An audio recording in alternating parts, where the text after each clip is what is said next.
Hello, hi, good morning. Yes, we are starting a new chapter. Set off and carry forward and set off of losses. सुनने में अटपटा लग रहा है ना? कई लोगों को लगता होगा कि काश हमारे चैप्टर का नाम set off and carry forward होता। ये ऐसे क्यों लिख दिया इन्होंने? सेट ऑफ और एंड लिखने के बाद लिख दिया carry forward and set off losses. अटपटा सा नहीं लग रहा आपको? जी हाँ, इसका आंसर मैं आपको देने वाला हूँ। इसका आंसर, ये चैप्टर का नाम ऐसा क्यों है, ये मैं आपको देने वाला हूँ। हमारी इनकम जो है 5 हेड से आती है, या फिर यूँ कह लो कि कहीं से भी इनकम आती हो, हम उसे 5 हेड्स में क्लासीफाई कर देते हैं, जिसमें एक सैलरी आता है, एक हाउस प्रॉपर्टी आता है, एक कैपिटल गेन आता है, एक पीजीवीपी आता है, और लास्ट में जो है इनकम फ्रॉम अदर सोर्सेज आता है। तो ये 5 आपके ऐसे हेड्स हैं जिससे आपको इनकम आ सकती है। अगर चारों हेड में से नहीं आ रही तो हम उसको आखिरी वाले हेड में डाल देते हैं, यानी इनकम आपकी बच नहीं सकती है, वो कहीं ना कहीं तो क्लासीफाई ज़रूर होगी। सैलरी का चैप्टर करवाना बाकी है, बाकी सारे आपके हो चुके हैं। अब मैं आपको बताने वाला हूँ कि सेट ऑफ का मतलब क्या होता है।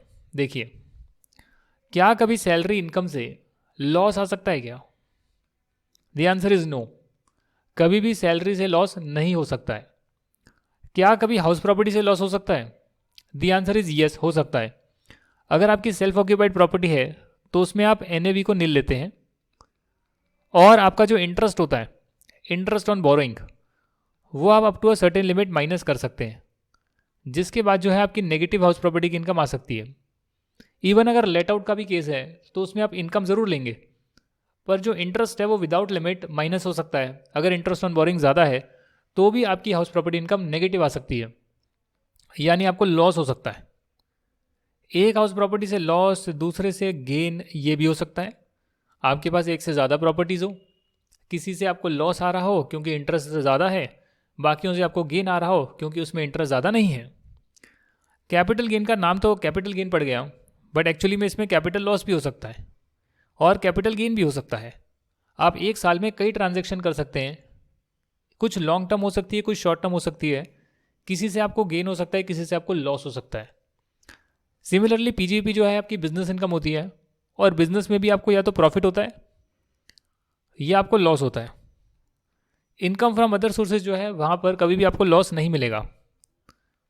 मैं कहता हूँ 99.9% सिनेरियो में नहीं मिलेगा, क्योंकि 0.1% केस मैंने देखा नहीं है कि क्या ऐसा हो सकता है क्या।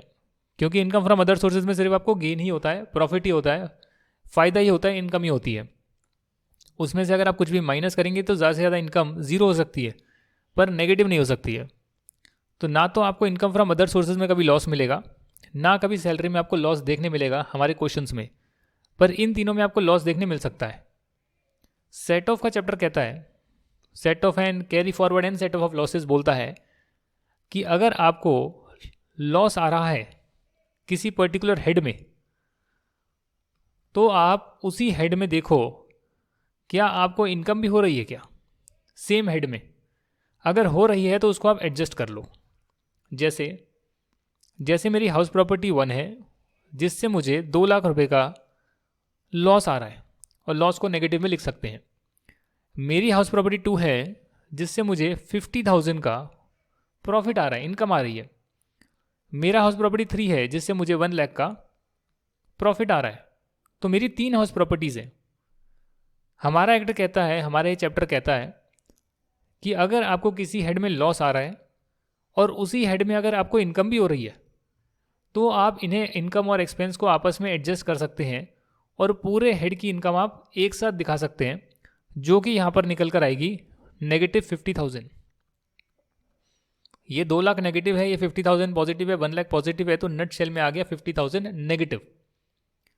यहाँ पर जो मैंने इसको एडजस्ट करा है, ये एडजस्ट करने का जो काम करा है, इसको बोलते हैं सेट ऑफ लॉसेज, कि मैंने लॉस को सेट ऑफ कर दिया।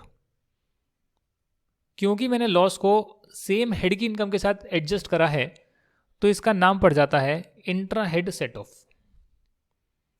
इंट्रा हेड सेट ऑफ यानी कि सेम हेड के साथ सेट ऑफ कर दिया। आपको याद होगा कि इंट्रा स्कूल कंपटीशन होता था।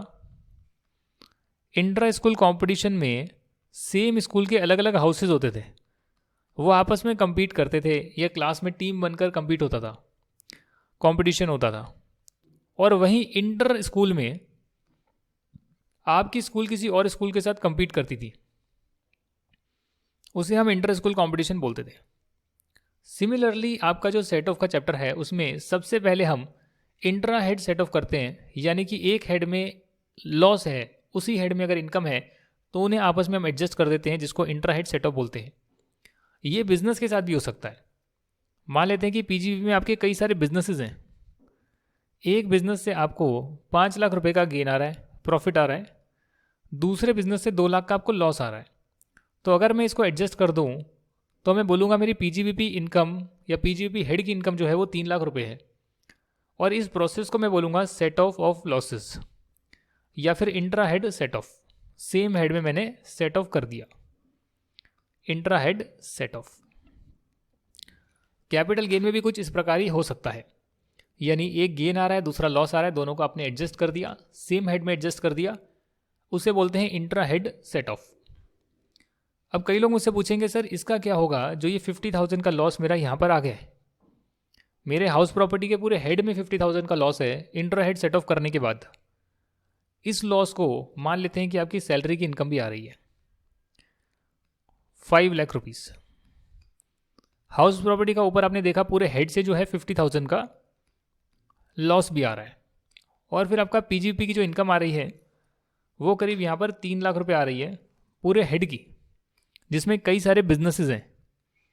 तो यहाँ पर आपके पास कुछ इस प्रकार बन गया है। अगर मैं हाउस प्रॉपर्टी के लॉस को, हाउस प्रॉपर्टी के हेड के लॉस को किसी दूसरे हेड की इनकम के साथ एडजस्ट करूं, यानी कि मैं इसको नट शेल में ऐसे कर यहाँ लिख दूं 4,50,000, क्योंकि मुझे एक हेड में इनकम है एक में लॉस है, मैंने एक हेड की इनकम को दूसरे हेड के लॉस के साथ एडजस्ट कर दिया, तो इस प्रोसेस को बोलते हैं इंटर हेड सेट ऑफ। पहले क्या किया, इंटर हेड सेट ऑफ, उसके बाद मैंने क्या किया, इंटर हेड सेट ऑफ। कभी भी जो है आपके इनकम टैक्स एक्ट में हमेशा ही पहले आपको करना है इंट्रा हेड सेट ऑफ। हमेशा अगर सेम हेड में इनकम है और सेम हेड में लॉस है तो उसे आप आपस में एडजस्ट करेंगे। अगर लॉस आपका एडजस्ट नहीं हो पा रहा है सेम हेड की इनकम के साथ, तो फिर आप जो है करेंगे inter head set of, inter head set of, correct, inter head set of. फिर उसके बाद करेंगे inter head set of.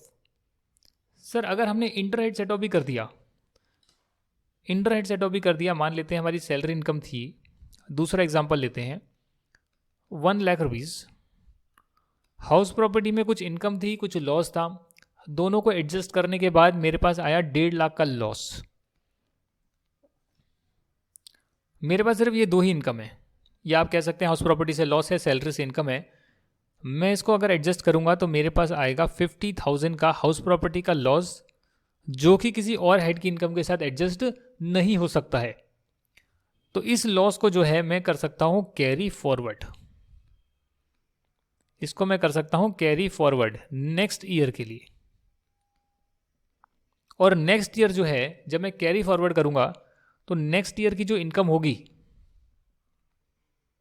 Next year की जो इनकम होगी उस ईयर की इनकम के साथ मैं कर सकता हूं इसको सेट ऑफ। तो इसीलिए आपके चैप्टर का नाम पड़ गया सेट ऑफ लॉसेस, यानी कि intra head set of, inter head set of पहले करेंगे, अगर नहीं हो पाता है तो उसको कैरी फॉरवर्ड करेंगे, और कैरी फॉरवर्ड करने के बाद फिर उसको जो है सेट ऑफ हम कर सकते हैं। तो इसीलिए चैप्टर का नाम है set off and carry forward and set off losses.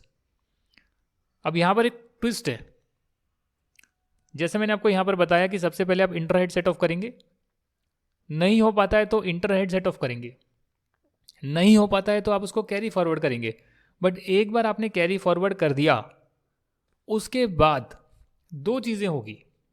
पहली चीज, आप सारे लॉस को अनलिमिटेड टाइम के लिए कैरी फॉरवर्ड नहीं कर सकते। आपको याद होगा मैंने आपको अनएब्जॉर्ब डेप्रिसिएशन में करवाया था, वो अनलिमिटेड टाइम के लिए कैरी हो सकता है, पर बाकी सारे लॉसेस अनलिमिटेड टाइम के लिए कैरी नहीं हो सकते हैं। या तो 4 साल या 8 साल के लिए जनरली कैरी होते हैं, मैक्सिमम 8 साल के लिए होते हैं, और कुछ जो हैं लॉसेस 4 साल के लिए कैरी होते हैं, और उसके बाद लैप्स हो जाएंगे। यानी कि अगर ईयर 2021 चल रहा है और उसमें किसी हेड में लॉस आता है जिसको आप सेट ऑफ नहीं कर पाए सेम हेड के साथ या किसी और हेड के साथ, तो उसे आप आगे कैरी फॉरवर्ड कर सकते हैं ईयर 21-22 में। या तो यहाँ पर एडजस्ट कर देंगे, यहाँ भी एडजस्ट नहीं हुआ क्योंकि कोई इनकम अवेलेबल नहीं थी, तो उसके बाद कैरी करेंगे 22-23 में, 23-24 में, 24-25 में, और ऐसे आप करते रहेंगे। कब तक? 25, 26, 26, 27, 27, 28, 28, 29, ज़्यादा नहीं लिख दिया, सॉरी, 1, 2, 3, 4, 5, 6, 7, 8, 8 ही तो लिखा है मैंने। हाँ जी, 8 साल में भी एडजस्ट नहीं हो पाई इसका लॉस, 8 साल में एडजस्ट नहीं हो पाया, फिर इसको आगे कैरी नहीं कर सकते। या तो इन 8 साल में कोई इनकम आएगी जिससे कि आपका 20-21 ईयर का लॉस एडजस्ट हो जाएगा, या फिर ये फिर लैप्स हो जाएगा। सर जो मेरा अगले साल का लॉस होगा 21-22 ईयर का, और वो एडजस्ट नहीं हो पाया सेम हेड में या किसी और हेड के साथ, तो वो नेक्स्ट ईयर से 8 साल के लिए कैरी होगा, 29-30 तक होगा वो।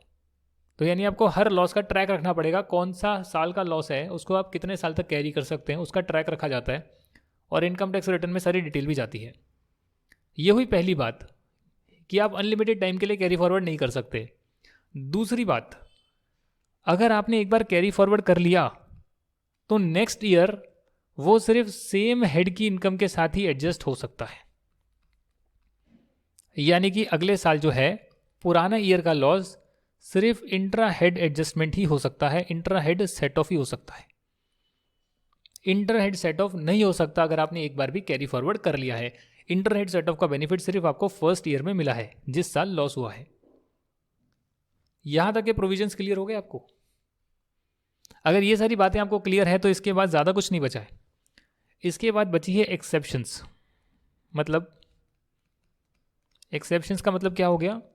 इसका मतलब ये कि जो जनरल चीज़ें मैंने आपको बताई कि पहले इंट्रा हेड सेट ऑफ होगा, उसके बाद इंटर हेड सेट ऑफ होगा, इंटर हेड होने के बाद कैरी फॉरवर्ड होगा, कैरी फॉरवर्ड होने के बाद सिर्फ इंटर हेड सेट ऑफ ही हो सकता है, और एक लिमिट तक ही कैरी फॉरवर्ड हो सकता है जो कि जनरली 8 ईयर्स और कई कई जगहों पर है 4 ईयर्स। ये जो जनरल प्रोविजन मैंने आपके साथ डिस्कस करे, इसके कुछ एक्सेप्शंस हैं, और वो एक्सेप्शंस डिस्कस करने के बाद आपका ये चैप्टर कंप्लीट हो जाएगा। ये एक्सेप्शंस क्या है वो हम यहाँ से करेंगे। सेक्शन नंबर 70 है इंटर हेड का, जो चीज़ें मैं आपको ऑलरेडी बता चुका हूँ। सेक्शन 71 है इंटर हेड का। उसके बाद कैरी फॉरवर्ड होगा और नेक्स्ट ईयर से जो है सेम हेड के साथ ही एडजस्ट होगा। ये सारे प्रोविजंस मैंने ऑलरेडी डिस्कस कर लिए। सेक्शन नंबर 80 में आपके साथ डिस्कस करूंगा, और उसमें ये लिखा है कि it is mandatory to set off if possible. आप कह रहे हैं कि आपके पास जो है सेट ऑफ करने के लिए इनकम अवेलेबल है, पर आप जानबूझ के सेट ऑफ नहीं कर रहे और उसको कैरी फॉरवर्ड कर रहे हैं, वो अलाउड नहीं है। अगर आप ऐसा करेंगे तो आप उस लॉस को कैरी फॉरवर्ड नहीं कर सकते जो ऑलरेडी एडजस्ट हो सकता था, आपने जानबूझ के नहीं किया। और अगर आप कैरी फॉरवर्ड करना भी चाहते हैं लॉस को, या फिर आप रिफंड लेना चाहते हैं, ये सब चीज़ें अगर आप करना चाहते हैं तो आपको इनकम टैक्स रिटर्न भरनी जरूरी होगी before due date of filing ITR। वैसे तो आप रिटर्न डेट के बाद भी, ड्यू डेट के बाद भी रिटर्न भर सकते हैं फाइन देकर, पेनल्टी देकर, बट अगर आप रिफंड लेना चाहते हैं, कैरी फॉरवर्ड करना चाहते हैं लॉस को, तो आपको ड्यू डेट से पहले ही अपनी रिटर्न भरनी होगी, जो कि है 31 जुलाई जिनको ऑडिट नहीं कराना, और 31 अक्टूबर जिनको ऑडिट करवाना है इनकम टैक्स के अंडर, जिसे हम टैक्स ऑडिट बोलते हैं। ये प्रोविजंस के बाद सिर्फ हमें एक्सेप्शंस करनी है, और एक्सेप्शंस करने के बाद बस इतना ही आपका चैप्टर है और कुछ भी नहीं है। जनरल प्रोविजंस में आपको करा चुका, एक्सेप्शंस में आपके साथ डिस्कस करूंगा, और वो एक्सेप्शंस जो 5 हेड की है वो यहाँ पर नीचे आ रही है। पहले में लिखा है कि सैलरी में कोई लॉस नहीं होगा, ये आपको ऑलरेडी बात पता है। दूसरा है हाउस प्रॉपर्टी।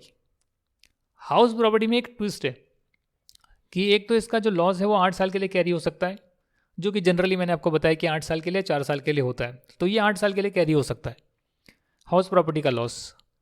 अगर आपने ITR टाइम पर नहीं भरी, ड्यू डेट पर नहीं भरी, तो भी कैरी हो सकता है, देयरफॉर ये एक्सेप्शन में आ रहा है।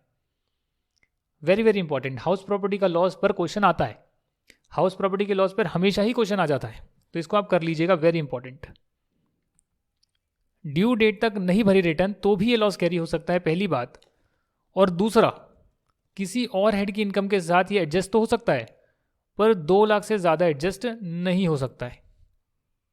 वैसे हमने अपने एग्जाम्पल में लिया था, यहाँ पर सैलरी इनकम थी, और सैलरी इनकम के साथ मैंने हाउस प्रॉपर्टी का लॉस एडजस्ट करा, फिर मैंने नीचे भी एडजस्ट करा, तो मैंने 2 लाख की लिमिट में ही एडजस्ट करा इंटर हेड सेट ऑफ। यहाँ पर भी वही बात लिखी हुई है कि अगर हाउस प्रॉपर्टी का लॉस है तो वो दूसरे हेड की इनकम के साथ मैक्सिमम 2 लाख रुपीज़ तक एडजस्ट हो सकता है, उससे ज़्यादा नहीं हो सकता है। सर अगर 2 लाख तक कर लिया, उसके बाद भी लॉस बच गया, तो कैरी होगा अगले साल सिर्फ सेम हेड की इनकम के साथ एडजस्ट होगा, और सेम हेड के साथ कितना भी हो सकता है, दूसरे हेड की इनकम के साथ 2 लाख से ज़्यादा नहीं हो सकता, ये लिखा हुआ है। अच्छा सर, आपका एक हेड हो गया, दूसरा हेड की एक्सेप्शन हो गई, तीसरा हेड पीजीबीपी सेक्शन नंबर 72, ये कहता है कि जो नॉर्मल पीजीबीपी इनकम है, नॉर्मली जो भी आप बिजनेस से कमाते हैं, उसका लॉस सबके साथ एडजस्ट हो सकता है एक्सेप्ट सैलरी इनकम। सैलरी के साथ एडजस्ट नहीं हो सकता। इसका रीज़न क्या है? रीज़न बहुत सिंपल सा है। आप लोगों को सैलरी मिल रही है, सैलरी पर टैक्स देना होगा। एक झूठ मूठ का बिजनेस खोलते हैं और बिजनेस से लॉस दिखाते हैं, और इतना बिजनेस का लॉस दिखाएंगे कि भैया हमें ऑडिट की ज़रूरत भी नहीं है, हमारा 15 लाख का लॉस है, लेट से हमारा 50 लाख का टर्नओवर है, 15 लाख का लॉस है, ऐसे कुछ हमने दिखा दिया, कुछ भी रैंडमली दिखा दिया। मे बी जो प्रेजम्पटिव इनकम पे टैक्स बनता है उसके हिसाब से हमने दिखा दिया, या हमने मे बी गलत दिखा दिया, आप कह सकते हो हमने गलत दिखाया है। तो झूठ मूठ का दिखाकर हम क्या कह रहे हैं कि हमारा तो 5 लाख का लॉस ही आया, इनकम तो कुछ आई नहीं, जबकि एक्चुअली में ये लॉस नहीं है, सिर्फ दिखाने के लिए पेपर्स पर है। गलत एक्सपेंसेस क्लेम करे हुए हैं, फर्जी बिल बनाए हुए हैं। तो ये प्रैक्टिस को रोकने के लिए बोला कि पीजीबीपी का जो लॉस है वो सैलरी इनकम के साथ एडजस्ट नहीं होगा। हाँ, हाउस प्रॉपर्टी का लॉस सैलरी के साथ एडजस्ट हो सकता है, पीजीबीपी का एडजस्ट नहीं होगा, ये दे रखा है यहाँ पर। और मैक्सिमम 8 साल के लिए कैरी होगा अगर even if business is discontinued, business बंद भी हो गया तो भी 8 साल के लिए वो कैरी होता रहेगा। अगर उस सेम बिजनेस से जो डिसकंटिन्यू हुआ था उससे कोई इनकम आ जाती है तो फिर उसे हम एडजस्ट कर सकते हैं। ये मैंने आपको पीजीबी के चैप्टर में भी करवाया था, बाकी क्वेश्चन आंसर्स में हम करेंगे। ये हुई पीजीबी के नॉर्मल बिजनेस की बात। इसके बाद बात करेंगे 3 इंपॉर्टेंट केसेस की, जिसमें पहला केस है section 74A, business of owning and maintaining horse for races. एक होता है कि घोड़ों की रेस पर पैसे लगाना, ये है हॉर्सेस को मेंटेन करना और ओन करना। आपके घोड़े हैं, आप उन्हें जो है घास वास चरवाते हैं, आप उन्हें मेंटेन करते हैं, उनकी देख रेख करते हैं, ताकि लोग उन्हें आपसे लेकर रेस के लिए यूज़ कर सकें।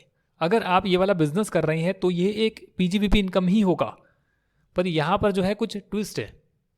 अगर इस वाले बिजनेस से आपको लॉस आता है तो चाहे करेंट ईयर हो या फ्यूचर ईयर हो, ये सिर्फ इसी एक्टिविटी के इनकम के साथ एडजस्ट हो सकता है। Owning and maintaining horses for races से अगर मुझे लॉस आएगा तो फ्यूचर में एडजस्ट तो कर सकता हूँ, पर इसी एक्टिविटी की इनकम के साथ, ना कि किसी दूसरे बिजनेस की एक्टिविटी के साथ, ना कि किसी दूसरे हेड के साथ। सेम हेड में भी नहीं कर सकता, सिर्फ सेम एक्टिविटी के साथ ही एडजस्ट कर सकता हूँ। ये इसमें एक्सेप्शन दे रखी है, और इसको 4 साल से ज़्यादा मैं कैरी नहीं कर सकता हूँ। तो ये सारा जो है यहाँ पर ट्विस्ट दे रखा है। जो अच्छे बिजनेसेस नहीं है उसमें 4 साल की कंडीशन लगाई है, जो अच्छे बिजनेस हैं, जो अच्छी एक्टिविटीज़ है उसमें 8 साल तक कैरी कर सकते हो, ऐसा दे रखा है। सेक्शन 73A, स्पेसिफाइड बिजनेस आपको पता है क्या होता है कि या तो हम 2 स्टार से ज़्यादा होटल लगा रहे हैं, या हम मेडिकल हॉस्पिटल हम बना रहे हैं 100 बेड या उससे ज़्यादा के, कोल्ड चेन फैसिलिटी है, स्टोरेज फैसिलिटी है, बहुत सारी चीज़ें मैंने आपको बताई थी। तो वो सारे जो स्पेसिफाइड बिजनेस हैं, देश की डेवलपमेंट के लिए काम किया जा रहा है, उसमें फ़ायदा ये है कि आप उसके लॉस को अनलिमिटेड टाइम के लिए कैरी कर सकते हैं, क्योंकि वो बिज़नेस करना ज़रूरी है।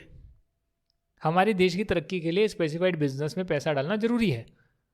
तो जब डालेंगे, खूब सारा कैपिटल एक्सपेंडिचर भी डेबिट करेंगे तो लॉस आएगा। उस लॉस को अनलिमिटेड टाइम के लिए आप कैरी तो कर सकते हैं, पर ट्विस्ट ये है, प्लॉट में ट्विस्ट ये है कि उसे आप सेट ऑफ सिर्फ सेम एक्टिविटी से ही कर सकते हैं। नहीं तो क्या होगा, आपका नॉर्मल बिजनेस है, बहुत अच्छा चल रहा है, और उस नॉर्मल बिजनेस से आपको जो है 10 करोड़ का गेन आ रहा है। आपने क्या किया, आपने एक स्पेसिफाइड बिजनेस खोला और उसमें बहुत सारा कैपिटल एक्सपेंडिचर किया, 10 करोड़ का, 20 करोड़ का, 5 करोड़ की इनकम भी थी, एडजस्ट होकर आपका आ गया 15 करोड़ का लॉस। तो आप कहेंगे भैया देखो मेरा 5 करोड़ का और लॉस है, इनकम तो मेरी है ही नहीं। तो जो अच्छा खासा आपका बिजनेस चल रहा था उसकी इनकम हटाने के लिए आपने स्पेसिफाइड बिजनेस में इन्वेस्ट कर दिया। गवर्नमेंट कहती है अब स्पेसिफाइड बिजनेस में इन्वेस्ट करो, सारा कैपिटल एक्सपेंडिचर डेबिट भी करो, इसके लॉस को अनलिमिटेड टाइम के लिए कैरी भी करो, पर एडजस्ट करने के टाइम पे स्पेसिफाइड बिजनेस की इनकम के साथ ही आप इसको एडजस्ट कर सकते हैं। भले ही कोई दूसरा स्पेसिफाइड बिजनेस हो, भले ही कोई तीसरा स्पेसिफाइड बिजनेस हो, भले फ्यूचर में आप कोई नया स्पेसिफाइड बिजनेस शुरू करें, या फिर फ्यूचर में आपको सेम बिजनेस से ही आपको इनकम आनी स्टार्ट हो जाए और इतनी इनकम आए कि आपको एडजस्ट करने के बाद भी वो इनकम बचे, तो पुराने लॉस को एडजस्ट कर सकते हो जो स्पेसिफाइड बिजनेस का लॉस चले आ रहा था, और कैरी तो आप कर ही सकते हो। तो ये इसमें ट्विस्ट दे रखा है। बाकी नॉर्मल पीजीबीवी इनकम में क्या होगा, सभी हेड के साथ एडजस्ट होगा, सिर्फ सैलरी को छोड़ के। सेक्शन 73 कहता है अगर आप कोई स्पेकुलेटिव बिजनेस कर रहे हैं, यानी कि आपने शेयर्स को खरीदा और उसकी डिलीवरी से पहले उनको बेच दिया, तो जो प्राइस में फ्लक्चुएशन था उस फ्लक्चुएशन की आपकी इनकम हो गई, ये लॉस हो गया। इसे बोलते हैं स्पेकुलेटिव बिजनेस। अगर इसका कोई लॉस है तो वो सिर्फ स्पेकुलेटिव बिजनेस की इनकम के साथ ही एडजस्ट हो सकता है, और क्योंकि अच्छा काम नहीं है इसके लिए सिर्फ 4 साल के लिए ही आगे कैरी हो सकता है। समझ रहे हैं आप? किसी दूसरे बिजनेस का लॉस इन इनकम के साथ एडजस्ट हो सकता है। मतलब भाई मैंने आपको सिर्फ इतनी सी चीज़ बताई है कि स्पेसिफाइड बिजनेस का लॉस, स्पेकुलेटिव बिजनेस का लॉस, ये स्पेसिफाइड है, ये स्पेकुलेटिव है, इनका लॉस, ये लॉस आ रहा है, ये सिर्फ इन्हीं की इनकम के साथ एडजस्ट हो सकता है। अगर इस साल नहीं है तो कैरी होगा, नेक्स्ट ईयर इनकम आएगी उसके साथ एडजस्ट होगा। पर मान लेते हैं कि इसमें आपको लॉस नहीं आ रहा, इसमें आपको गेन आ रहा है, और नॉर्मल आपका जो बिजनेस इनकम है उसमें आपको लॉस आ रहा है 17 लाख। तो किसी और बिजनेस का लॉस तो इनकी इनकम के साथ एडजस्ट हो सकता है, उसमें कोई दिक्कत नहीं है। इनका लॉस किसी और की इनकम के साथ एडजस्ट नहीं हो सकता, ये प्रोविजन कहता है। तो इस बात पर क्लैरिटी होनी चाहिए, कन्फ्यूजन नहीं होनी चाहिए। जहाँ तक बात अनएब्जॉर्ब डेप्रिसिएशन की है या अनएब्जॉर्ब कैपिटल एक्सपेंडिचर है, साइंटिफिक रिसर्च, फैमिली प्लानिंग, जिनका ट्रीटमेंट अनएब्जॉर्ब डेप्रिसिएशन की तरह ही होता है, उसका ट्रीटमेंट कैसे होगा वो हमने आपको ऑलरेडी कराया है, पीजीबीपी के चैप्टर में कराया है। Commissioner of income tax versus Varmani industries में डिसाइड करा गया कि सबसे पहले आप पीजीबीपी का जो इनकम है उसको किसी और बिजनेस की इनकम का अगर लॉस आ रहा है तो उसके साथ एडजस्ट करेंगे, सेम बिजनेस का एडजस्ट करेंगे। उसके बाद आप एडजस्ट करेंगे किसी और हेड के साथ, पर सैलरी के साथ नहीं कर सकते, और डेफिनेटली कैजुअल इनकम के साथ तो एडजस्ट हो ही नहीं सकता है। वेरी इंपॉर्टेंट, जो lottery, gambling, card game, game shows है, उसकी जो इनकम आती है उस पर फ्लैट 30% लगता है, और वो किसी और के साथ एडजस्ट नहीं हो सकता है। बाकी जो बच जाएगा उसको आप कैरी फॉरवर्ड करेंगे अनलिमिटेड टाइम के लिए, क्योंकि अनएब्जॉर्ब डेप्रिसिएशन अनलिमिटेड टाइम के लिए कैरी हो सकता है। नेक्स्ट ईयर जो है आप क्या करेंगे, सबसे पहले करेंट ईयर का डेप्रिसिएशन एडजस्ट करेंगे, जो साइंटिफिक रिसर्च, फैमिली प्लानिंग का खर्चा है करेंट ईयर का। उसके बाद जो ब्रॉड फॉरवर्ड बिजनेस लॉस है उसको एडजस्ट करेंगे, और उसके बाद भी इनकम बच गई तो फिर ब्रॉड फॉरवर्ड डेप्रिसिएशन या साइंटिफिक रिसर्च का खर्चा या फैमिली प्लानिंग का खर्चा जो आपका पिछले साल का एब्जॉर्ब नहीं हो पाया और उसे आपने कैरी करा, फिर आप उसको एडजस्ट करेंगे। राइट, तो ये चीज़ें दे रखी है। किसके साथ एडजस्ट करेंगे? किसी के साथ भी कर सकते हैं, सैलरी इनकम को छोड़कर। सैलरी इनकम के साथ नहीं कर सकते, क्योंकि जो आपका कैरी फॉरवर्ड डेप्रिसिएशन है वो एक तरह से नेक्स्ट ईयर का ही डेप्रिसिएशन ट्रीट होता है, ऐसे एक्ट में लिखा हुआ है। बाकी जब क्वेश्चन आएगा तब हम उसे प्रैक्टिकली करके देखेंगे। ये आपके बिजनेस से जुड़े हुए भी जो हैं सेट ऑफ कैरी फॉरवर्ड के इंपॉर्टेंट प्रोविजंस हो गए हैं। अब बात करते हैं कैपिटल गेन की। सेक्शन नंबर 74 कहता है कि कैपिटल गेन को आप 8 साल के लिए कैरी फॉरवर्ड कर सकते हैं, जो कि नॉर्मल सिनेरियो होता है। पर इसमें आप कैपिटल गेन के लॉस को किसी और हेड के साथ कभी भी एडजस्ट नहीं कर सकते, भले ही सेम ईयर हो, भले ही नेक्स्ट ईयर हो। ये एक्सेप्शन दे दी। दूसरा इन्होंने ये कहा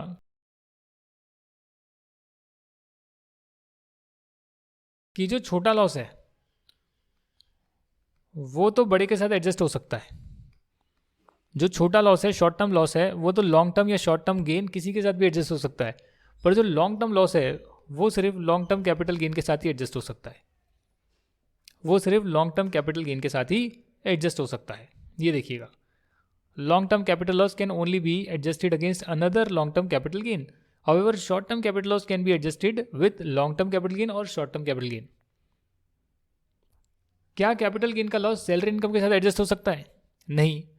हाउस प्रॉपर्टी की इनकम के साथ नहीं, पीजीबी के साथ नहीं, अदर सोर्सेज के साथ नहीं, करेंट ईयर में, फ्यूचर में कभी भी नहीं हो सकता। कैपिटल लॉस जो है वो सिर्फ कैपिटल गेन के साथ एडजस्ट होगा, और उसमें भी कंडीशन क्या है कि लॉन्ग टर्म लॉस तो सिर्फ लॉन्ग टर्म गेन के साथ ही एडजस्ट होगा, और शॉर्ट टर्म लॉस है वो दोनों के साथ भी एडजस्ट हो सकता है, लॉन्ग टर्म या शॉर्ट टर्म के साथ भी एडजस्ट हो सकता है। आखिरी के कुछ नोट्स आ रहे हैं यहाँ पर, very very important. No loss can be set off from casual income, जो मैंने आपको ऑलरेडी बताया है, lottery, gambling, card game, game shows, उस इनकम पर फ्लैट 30% पर टैक्स है, उसके साथ कोई भी एडजस्टमेंट आप नहीं कर सकते, कोई भी खर्चा उस इनकम को अर्न करने के लिए किया गया वो माइनस भी नहीं कर सकते। No loss can be set off against exempt income, जो इनकम पर टैक्स ही नहीं है उस इनकम के साथ आप किसी लॉस को एडजस्ट कैसे कर सकते हैं। तो ये बहुत क्लैरिटी आपको चाहिए होगी, तो ये चीज़ भी आपको पता होनी चाहिए। और आखिरी है, if brought forward loss can be set of in next year, अगर ब्रॉड फॉरवर्ड लॉस मतलब कि पिछले साल का लॉस आप लेकर आए करेंट ईयर में एडजस्ट होने के लिए, और वो एडजस्ट हो सकता है पर आप सेट ऑफ कर नहीं रहे हैं, then the amount which could be set off can't be allowed to be carry forwarded further.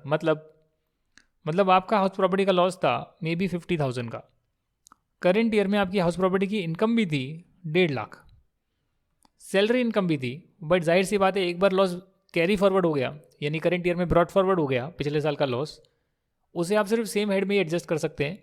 और अगर वो एक्सेप्शन में आ रहा है कि वो सेम एक्टिविटी के साथ एडजस्ट होगा तो फिर उसी एक्टिविटी के साथ एडजस्ट कर सकते हैं। यहाँ पर आप एडजस्ट कर सकते हैं इस लॉस को हाउस प्रॉपर्टी की इनकम में। लॉस जो है एडजस्ट हो सकता है हाउस प्रॉपर्टी की इनकम में, बट आप कहते हैं नहीं करना चाहता, इसको अगले साल के लिए कैरी फॉरवर्ड करना चाहता हूँ, तो ये आप कर लीजिए, बट आप कर नहीं पाएंगे। जितना लॉस एडजस्ट हो सकता है उतना लॉस आपको एडजस्ट करना ही पड़ेगा, नहीं तो ये 50,000 लैप्स हो जाएगा। समझ गए आप? If loss can be adjusted and it is still not adjusted then it can not be allowed to be carry forwarded. इसी के साथ आपका जो है set off and carry forward and set off losses का चैप्टर पूरा complete हो गया है। नेक्स्ट क्लास में जो हम इसके क्वेश्चन आंसर्स करेंगे, और ये वाला चैप्टर थोड़ा सा इंपॉर्टेंट है, इवन क्लबिंग भी इंपॉर्टेंट है क्योंकि क्लबिंग से भी एक क्वेश्चन आता है। और ज़्यादातर जो कौन से क्वेश्चन आते हैं मैं आपको बता देता हूँ। क्रॉस ट्रांसफ़र का आ सकता है, माइनर चाइल्ड का हमेशा ही आता है, पूछा ही जाता है। उसके बाद ये जो बिजनेस में अमाउंट इन्वेस्ट करी है ये भी पूछा जाता है। तो इसमें से जो है क्वेश्चंस बार बार आते हैं। सेट ऑफ कैरी फॉरवर्ड में अनएब्सॉर्ब डेप्रिसिएशन पूछा जा सकता है। हाउस प्रॉपर्टी जो है वेरी इंपॉर्टेंट है, हाउस प्रॉपर्टी हमेशा ही पूछा जाता है। और उसके बाद ये जो बेसिक पॉइंट है ये आपको पता होने चाहिए, और पहले इंटरहेड करते हैं फिर इंटरहेड करते हैं, ये आपको पता होना चाहिए। और साथ में जो ये इंपॉर्टेंट केसेस हैं पीजीबीपी के ये भी पता होना चाहिए, एंड पीजीबीपी इनकम सैलरी के साथ कभी एडजस्ट नहीं होती ये भी पता होना चाहिए। तो फिर जो है आप ये वाला चैप्टर कर सकते हैं। नेक्स्ट क्लास में हम इसके क्वेश्चन आंसर्स करेंगे आपके स्टडी मटेरियल से, और फिर जो है हम स्टार्ट करेंगे एग्जेम्पशंस, जो मुझे लगता है कि मैं आपको एक क्लास में तो नहीं, या शायद एक क्लास में ही करवा पाऊंगा, क्योंकि एग्जेम्पशन का मतलब कि ये चीज़ एग्जेम्प्ट है, दैट्स इट। अब वो आपको याद ही करनी पड़ेगी पढ़कर, हम सिर्फ डिस्कस कर लेंगे वो कौन कौन सी चीज़ें हैं और कितने लिमिट तक एग्जेम्प्ट होती है। So I will see you in the next class then, tata bye bye.